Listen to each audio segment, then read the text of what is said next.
नाज़रीन, मातली में शागिर्द इत्तेहाद ऐं सिंध यूथ एक्शन कमेटी के कारकुननि शागिर्दनि खे पॉइंट बस ॾियण लाइ रैली कढी वई। उन हवाले से रिपोर्ट कर रहा है अब्दुल रज़ाक पंवर।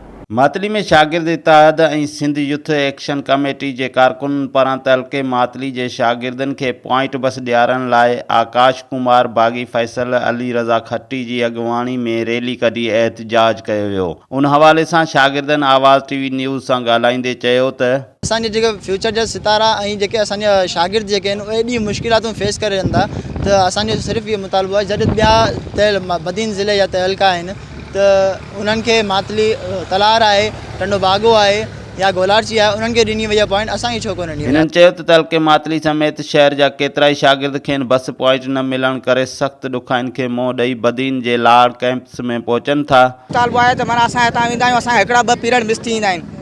जेकॾहिं असांजी पंहिंजी पॉइंट हूंदी त असां पाण सवेल पुॼंदासीं ऐं उहे जेके मिस थियल क्लास आहिनि उहे असां वठी सघंदासीं। शागिर्दनि चयो त पॉइंट न हुजण करे टाइम ते नथा पहुची सघूं, जंहिं करे संदुनि तइलीम पिणु मुतासिर थी रही आहे। हिननि उन सिलसिले में लाड़ कैंप्स जे इंतज़ामिया खे पॉइंट बस ॾियण लाइ दरख़्वास्त पिणु ॾिनी आहे, जंहिं ते अमल नथो कयो वञे। असांखे सम्झ में नथो अचे असां सां कहिड़ी नाइंसाफ़ी कई थी वञे ऐं असां इंतिज़ामिया खे एप्लीकेशनूं लिखी लिखी थकी पिया आहियूं ऐं असां रूबरू सां ॻाल्हायोसीं त साईं असांखे असांजो हक़ ॾिनो वञे, पर हू रिस्पॉन्स ॾियण लाइ तयारु कोन्हे। अॻुवाणी तइलीम वारे सूबाई वज़ीर ऐं लाड़ कैंप्स जे अख़्तियारनि खां मुतालबो कयो त मातली जे शागिर्दनि लाइ फौरी तौर ते पॉइंट बस ॾिनी वञे। कैमरामैन एजाज़ निज़ामानी सां गॾु अब्दुल रज़ाक पंवर, आवाज़ टीवी न्यूज़, मातली।